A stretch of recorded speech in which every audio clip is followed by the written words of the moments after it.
Hi friends. आज हम discuss करेंगे महाश्वेता देवी की द्रौपदी, जिसे द्रौपदी भी कहा गया है। तो मैं आपको इस स्टोरी के बारे में बस थोड़ा सा बैकग्राउंड बताना चाहूँगी। बैकग्राउंड तो थोड़ा ज़्यादा भी बताना है, पर मैं बताऊँगी कि द्रौपदी और द्रौपदी दो अलग कैरेक्टर्स हैं। द्रौपदी महाश्वेता देवी की जो एक ये जो कहानी है जिसे आप पढ़ रहे हैं ये है DOPADI, और द्रौपदी जो महाभारत में 5 जो पांडवों की बीवी थी उनका नाम था द्रौपदी। पर इन दो कहानियों को कोरिलेट किया गया है, और इस कहानी को कोरिलेट किया गया है नक्सलवादी मूवमेंट से। तो इन दोनों का इफेक्ट इस कहानी में। तो लेट्स गेट स्टार्टेड। अगर वीडियो पसंद आए तो चैनल को सब्सक्राइब कीजिएगा, वीडियो को लाइक कीजिएगा और शेयर कीजिएगा। Thank you. शुरू करते हैं। महाश्वेता देवी की द्रौपदी एक दर्दनाक स्टोरी है, एक ट्राइबल वुमेन की जिसके साथ कानून और प्रशासन के नाम पर रेप अत्याचार किया जाता है। इस स्टोरी में सरकार के फेलर को दिखाया गया है, ना सिर्फ इसलिए कि एक औरत का बड़ी बेरहमी से शोषण किया गया, बल्कि इसलिए भी कि समाज में सभी के लिए समानता के अधिकार की बात कहना सिर्फ एक ढोंग रह गया है। महाश्वेता देवी की शॉर्ट स्टोरी में ये भी दिखाया गया है कि औरत को दुर्गा, सरस्वती, काली, लक्ष्मी का रूप कहने वाले लोग किस तरह औरत के शोषण में भागीदार बनते हैं। एक मैन अपनी लस्ट, लालच, भूख, हवस के आगे अपनी सभी सिद्धांत, लॉ, नियम, कानून सभी को भूल जाता है, बल्कि इन नियम कानूनों के आड़ में औरत का शोषण किया जाता है। दुनिया के किस कानून में लिखा है कि केस की कार्रवाई के लिए औरत का रेप किया जाना चाहिए?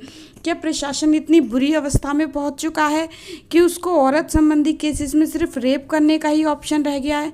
क्या मैनहुड का मतलब रेप से ही है?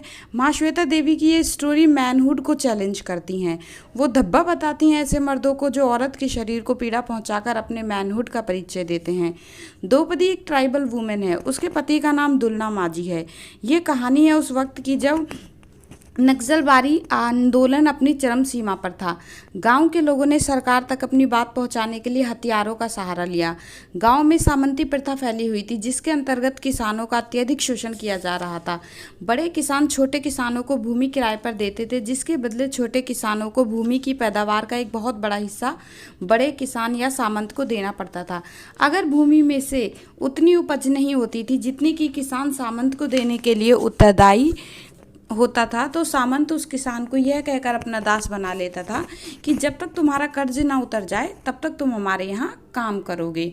पर वो कर्ज के बहाने पूरी जिंदगी किसान को उनके घर खेतों में दास बनाकर रखते थे। ऐसा ही एक दास था दुलना माझी, जो कि द्रौपदी का पति था। वो अपने दादाजी के कर्ज को चुका रहा था, यानी कि उसके दादाजी ने कर्ज लिया था और उसके बदले उन्हें दास बना के रख लिया गया था। फिर उनके बेटे को बनाया गया था, फिर उनके पोते को बनाया गया था। तो उनके पोते का नाम था दुलना माझी। सामंतों के इस उत्पीड़न से गांव के किसान बहुत ज़्यादा दुखी हो चुके थे।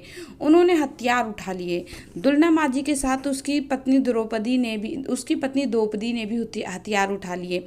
पूरे गांव ने इस अत्याचार के विरुद्ध आंदोलन छेड़ दिया, और इस आंदोलन ने उग्र रूप ले लिया। जब इस आंदोलन को दबाने के लिए पुलिसकर्मी भेजे गए तो मुठभेड़ में गांव के लोगों ने कुछ पुलिसकर्मियों को मार डाला। दुलना और द्रौपदी वहां से भाग गए। वो कई गांवों में नाम और भेष बदल कर रहने लगे, अपनी आइडेंटिटी को छुपाने लगे। एक दिन दुलना पानी पीने के लिए एक तालाब के पास आया था, जहां पुलिस ने उसकी गोली मारकर हत्या कर दी। फिर कुछ दिन बाद द्रौपदी को भी पकड़ लिया गया और उसे पुलिस स्टेशन में पुलिस इन्वेस्टिगेशन के लिए लॉकअप में डाल दिया गया। द्रौपदी ने वहाँ पुलिस वालों के पूछने पर कुछ भी नहीं बताया। तब एक ऑफिसर, जो कि इस कहानी का मेन किरदार है, जिसे इस कहानी का खलनायक भी कहा जाता है, उसे यहाँ पर सिर्फ सेना नायक कहकर बुलाया गया है। उसने ऑर्डर दिया कि जो भी करो इसके साथ, पर इससे सच उगलवाओ। उसके इस ऑर्डर का पुलिसकर्मियों ने अपने लस्ट को मिटाने का एक जरिया समझ लिया। उन्होंने उन्हें पूछताछ के बहाने पूरी रात उसका दर्दनाक तरीके से रेप किया, उसका शोषण किया। उसकी हालत बहुत ही दयनीय हो चुकी थी, जिन हालत में एक औरत किसी को फेस भी नहीं कर सकती थी। द्रौपदी ने उसे बड़ी ही बहादुरी और धैर्य से फेस किया। जब पुलिस ऑफिसर ने उसे एक बाल्टी पानी दिया और कहा कि खुद को धो लो और कपड़े पहन लो, अब तुम्हें सेना नायक के पास ले जाया जाएगा, द्रौपदी ने पानी को बिखेर दिया और कपड़ों को अपने दांतों से ही फाड़ दिया। और सूर्य की चमचमाती धूप में वो बिना कपड़ों के ही सेनानायक के पास चली गई। जब सेनानायक ने उसको देखा तो वो डर गया, एकदम से उसकी बॉडी कांप गई। वो सोच भी नहीं सकता था कि आखिर इस बिना हथियार के इस दुश्मन के साथ कैसे निपटा जाए। उसने द्रौपदी से अपनी आंखें हटा ली और द्रौपदी को कहा कि क्या तुम्हें शर्म नहीं आती है, तुम अपने कपड़े पहन लो। तब द्रौपदी ने कहा कि शर्म तो औरत को एक मर्द के सामने आनी चाहिए, पर क्या तुम मर्द हो? फिर तुम्हारे आगे, और जब तुम मर्द हो ही नहीं तो तुम्हारे आगे शर्माने की क्या ज़रूरत है।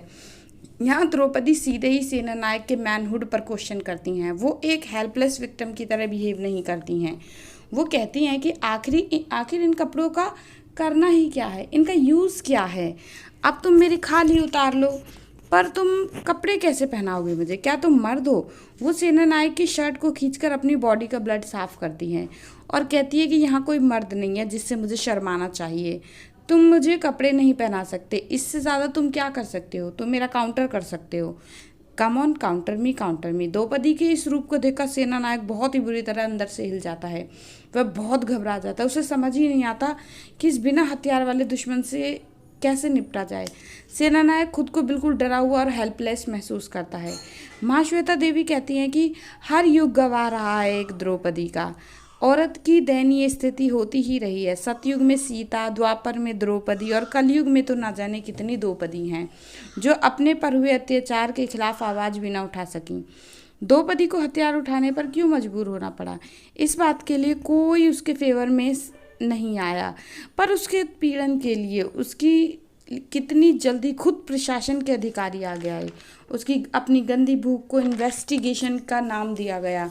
महाश्वेता देवी कहती हैं कि जब महाभारत की द्रौपदी के साथ ये बदतमीजी हुई थी तो कृष्ण जी ने खुद आकर उनकी लाज बचाई थी, पर इस ट्राइबल वुमेन की लाज बचाने के लिए तो कोई कृष्ण नहीं आए।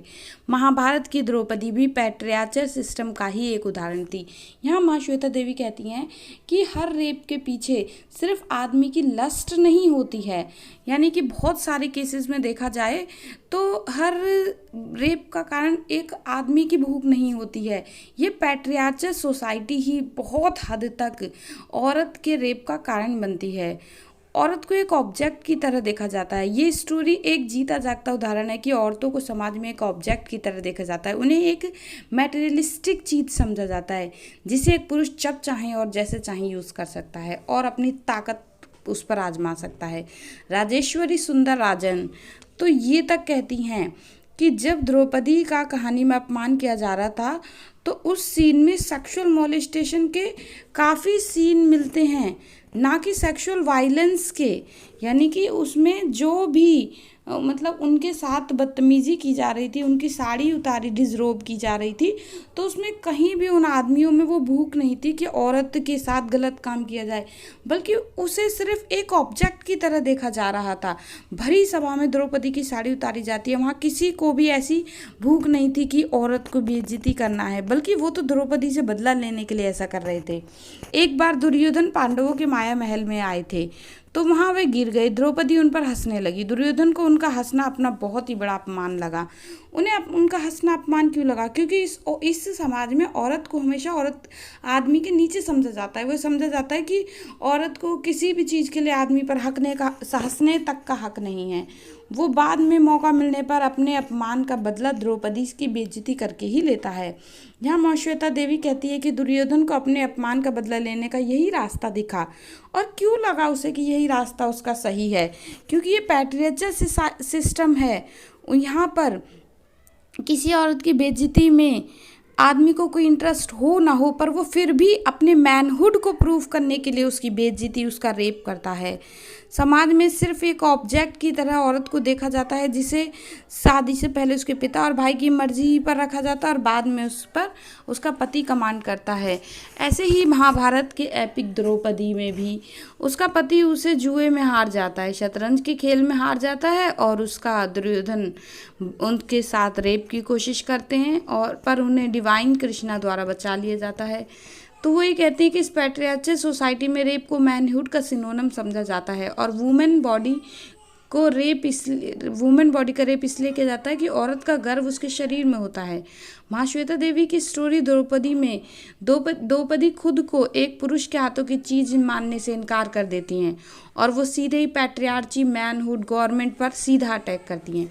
तो ये कहानी थी द्रौपदी महाश्वेता देवी जी की द्रौपदी की।